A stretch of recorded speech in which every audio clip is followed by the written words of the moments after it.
sense that about half of what separates the successful entrepreneurs from the non-successful ones is pure perseverance. It is so hard. You pour so much of your life into this thing. There are such rough moments in time that most people give up.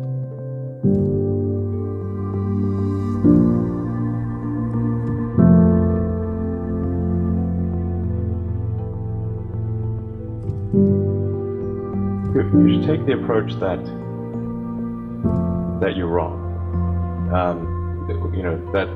That you, the entrepreneur, are wrong. Your goal is to be less wrong.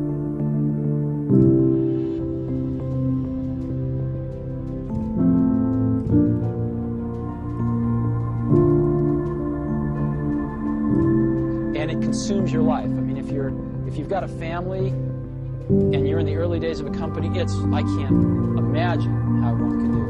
I'm sure it's been done, but it's rough. I mean, because it's pretty much an 18-hour-a-day job, 7 days a week for one.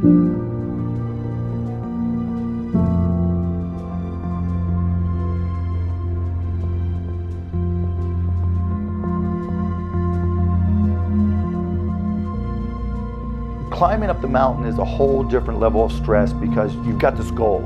You're trying to get up the mountain, right? And you just got this single focus of trying to do it. And then when you're there, you realize that, okay, I'm there, but now everybody's trying to kick my ass. So everybody's coming after you, which is when you're chasing somebody, it's a different set of stresses than when you're being chased.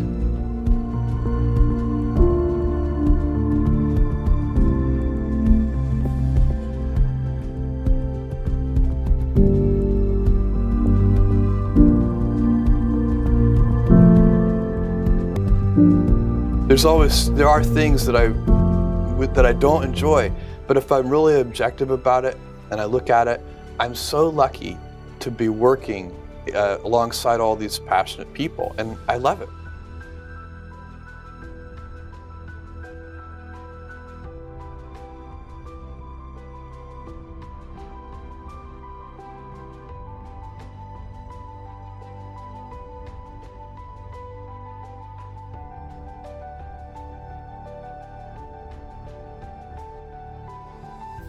We wake up, let's say you're the leader in a particular arena, if you're competitor focused and you're already the leader, then where does your energy come from? Whereas if you're customer focused and you're already the leader, customers are never satisfied. So if you're customer focused, you're always waking up, how can we make that customer say, wow? How can we, our energy, our passion, we want to impress our customers. We want them to say, wow. It's that kind of divine discontent comes from observing customers and noticing that, things can always be better.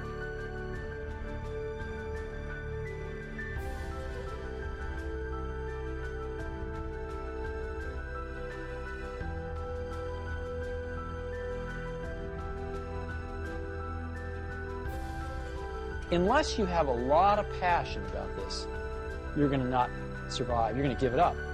So you got to have an idea or a problem or a wrong that you want to right that you're passionate about. Otherwise, you're not going to have the perseverance to stick it through. And I think that's half the battle right there. All day long, you're going to have moments where your thoughts drift, and I use that word on purpose. You start to wake up to your life. Just start worrying about stuff. Why? Because it's a habit.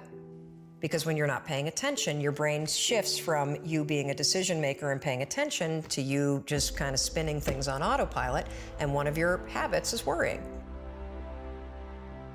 Now what you're going to do, because your mind is actually ready to receive a different thought because of the counting, now you can put in an anchor thought. In some instances, trying to force yourself to think positive can actually make the worries worse. Well, the reason why is because it's really hard to just change the channel. What we have to do first is basically interrupt it and turn off the TV and then turn it back on with the prefrontal cortex awakened. You catch yourself talking garbage to yourself, 5, 4, 3, 2, 1, switch it back. Get back to that vision that you have about toasting your success, or this customer being really happy, or you being proud of yourself.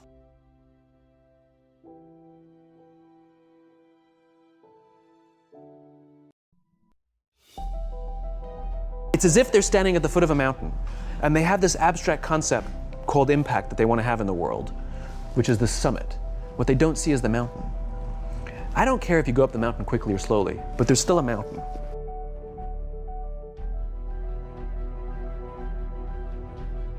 What many people don't realize about the world is that growth is a goal in itself. It's one of the key things that drive us forward as human beings, but very few people write down growth.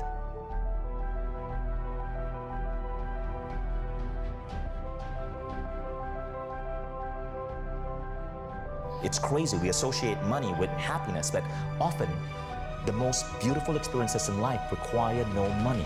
Almost any human being today can fall in love, can make a baby. These are some of the most profound experiences I've had. So the first thing is you make a list of your experiences. Now the second thing is you ask yourself this question: how do I have to grow?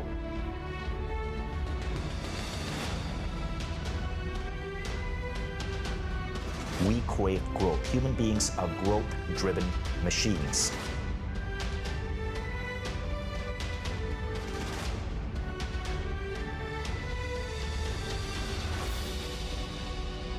You are responsible for your life. And if you're sitting around waiting on somebody to save you, to fix you, to even help you, you are wasting your time, because only you have the power to take responsibility to move your life forward.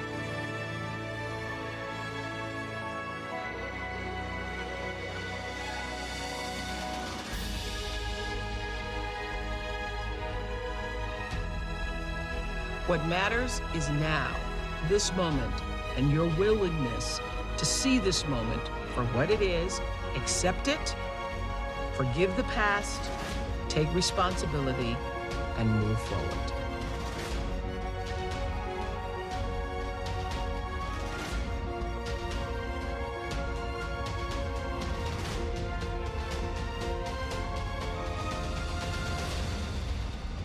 If you want to be happy, make other people.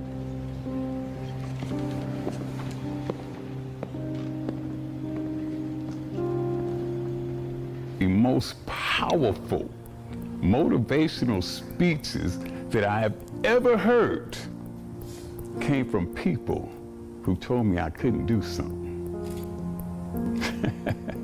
You know why? Because when they told me I couldn't do it, I was bound and determined to show them that I could. Tell me I can't do it. I will prove you wrong. I will show you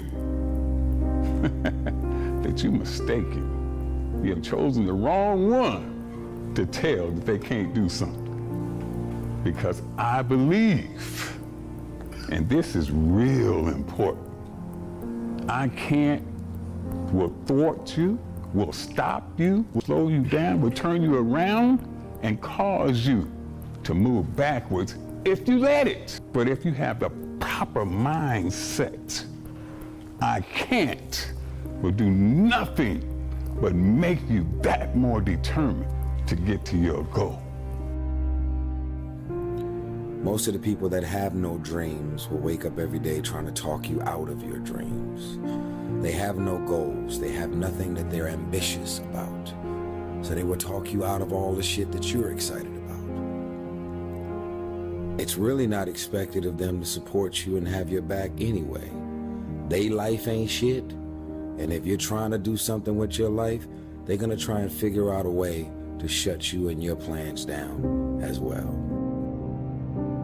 Never believe a prediction that doesn't empower you. How many predictions have been thrown at you your whole life? If you believe predictions that do not empower you, you will wither away and die. Either physically die or your spirit will die as you just walk around the world like a carcass that is just following the masses. When we feel like we're not enough, we chase external validation and external objects to try to tell us we're enough. To stop caring about other people's opinions, you have to move into your true authenticity, which has nothing to do with someone else's standards or values. It's only about how you perceive yourself. Every hero needs a villain. Without a villain, there is no blockbuster movie, I'm sorry. So, in our life, there's always someone we say is holding us back, holding us down, being a burden. So, we call them the villain. But you see, without the so-called psychopath or villain, would we be where we are today? You see, they serve as the catalyst for helping us become our greatest version. But to reclaim your power 100%, you have to start tapping into your inner villain. You see, the greatest enemy is not out there. The greatest enemy is inside of yourself. There's an old African proverb that says, if there's no enemy within, the enemy outside can do us no harm. We have the power to change our personal history, changing the direction of our lives, changing our thoughts, changing where we want to go, exploring new horizons. So as you begin to look at this decade and affirming that this is your decade, as you set goals that will make you stretch, that will bring out the best in you, as you begin to remove the negative, toxic people from your life, as you decide to take some chances in life, and that's one of the things that's very important. Viscard said, if you're not willing to risk, you cannot grow. And if you cannot grow, you cannot become your best. And if you cannot become your best, you cannot be happy. And if you can't be happy, then what else is there? The number one reason people fail is broken focus. You gotta keep your mind on your dreams. Stay focused. Your eyes on the prize. Focus. Stop worrying about what everybody else is saying or doing. Get up every morning and grind. Every moment that you're worried about the opinions of others is a second that you're losing. Stop talking and let your grind be your response. As a man thinketh in his heart, so is he. Every second of the day, I think and do what it takes to be a champ. Stay focused. I refuse to be distracted by things that don't move me toward my dream. Many people can handle the physical aspect of the game. It's that mental part that separates the champions from everyone else. You see, each level that you go up, you start out in Pee-wee, then you move to middle school, then high school, and then D1, and then to the pros. Each level you climb, the distractions will increase. Greatness is about execution. What separates the average players from the legends is the legends can consistently, no matter what is going on around them, can find that focus on the inside and consistently deliver. There's a lot of you out there listening to me right now, and I want to say this to you. You have the talent. But to go to that next level, the thing that everything hinges on is whether you can master your mind or not. That's the key. You've got to master your mind. You got to stay focused, block out the chatter, put on the blinders, and keep your eyes on the prize. Stop listening to the critics. Their opinion does not determine your destiny. What does is your work ethic, your grind, your focus, your determination, your faith, your perseverance, and that will that says, I am a champion. Stay focused and execute. The more overwhelmed you feel, the more complicated things seem to be, the more you must break it down into small, manageable pieces. Whenever you get lost, whenever you face a setback, the thing to do is to go back to basics. You take it one thought at a time, one play at a time, one rep at a time. one set at a time, one day at a time. Success is a marathon of consistency walked out one day at a time. Allocate every second, every minute of your day to your dream. They say it takes 10,000 hours of practice to achieve mastery in any given field. 20,000 to be a legend. General George Patton said, you must be single-minded. Drive for the one thing that you have decided. What do you want in life? What separates champions from the rest is how they respond when life sucker punches them in the face. They never consider laying down. They get up. They arise because they're champions. They find a way to regroup. They find a way to refocus. They keep their eyes on the goal and they execute. Stay focused is the million-dollar question. What are you going to do today to improve your life? Michael Jordan, LeBron James, Julio Jones, Tom Brady, Michael Phelps. These guys can stay focused when the lights come on. The critics, the news, the scandals, the rumors, it doesn't matter, they still perform. Let thine eyes look right on, and let thy eyelids look straight before thee. Stay focused. A disciplined mind, rooted in truth, can do the impossible, whether it's business, arts, music, writing, film, sports, whatever it is, there's truth, principles that govern the laws of success in every field. Massive success requires massive focus. You gotta focus on these things, the things that really matter. You gotta practice them over and over until you can do them when the lights come on. Our lives are the fruit of our most consistent thought patterns. It's all connected. Everything you do is filtered through your belief system. When you change your mindset, everything else in your life will change as well. Being a champion isn't just about the trophies. It's a winning mindset that you filter every aspect of your life through. You don't want to be just a champion on the field or on the court or in the weight room. You want to be a champion in your finances, in your relationships, in your business, in your art, in your music. Whatever you do, it's the same mindset. Different fields might have different techniques to be successful, but the one thing that is consistent is the mindset. It doesn't matter the field. Champions speak the same language. They understand each other. Successful people filter every aspect of their life through empowering belief systems. Every minute of your time should be harnessed, leveraged, and held accountable to your success. The one thing that your future hinges on is your level of focus. Can you stay focused long enough to let that greatness on the inside of you shine? Blessed and unstoppable.